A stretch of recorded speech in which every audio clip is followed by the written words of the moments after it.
Our last story today is about microplastics or microscopic plastics. These are tiny polymer fragments about 1,000th the width of a human hair, and these plastics are everywhere, from the clothes we wear to the water we drink, so they're entering our bodies. And they are so small, they can invade our cells. These plastics can enter human blood vessels as well. A new study says this is alarming. People with microplastics in their arteries are twice as likely to have a heart attack or stroke. They're also more prone to an early death. So what can we do about it? Our next report tells you. Microplastics are everywhere. They are tiny plastic fragments. They range from less than 5 millimeters to 1 micrometer in size. In other words, their average size is around 1,000th the width of a human hair. Owing to their tiny size, microplastics have infiltrated every part of the planet. They've been found in lakes, on the beaches of uninhabited islands, in seas across the planet. There are about 24 trillion fragments of microplastics in the upper regions of the oceans.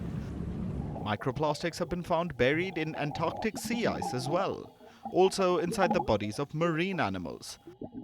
But they aren't just in the water. Microplastics are spread in soil, they are in the air. So, unwittingly, we consume tiny fragments of plastic, be it from the food we eat, the water we drink, or the air we breathe. How much? Shockingly, we inhale a credit card's worth of microplastics each week.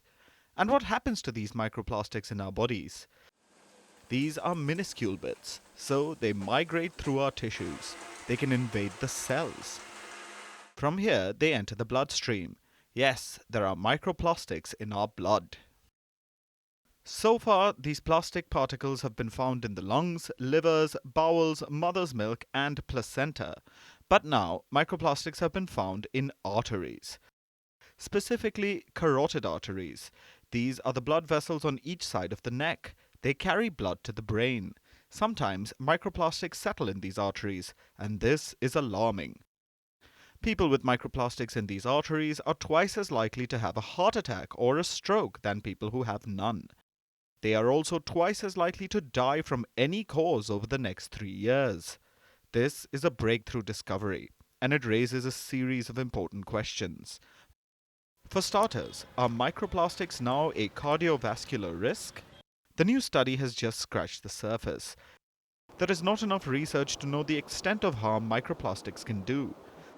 So far, we know that these particles interrupt cellular processes, they release harmful chemicals, and they can impede organ function.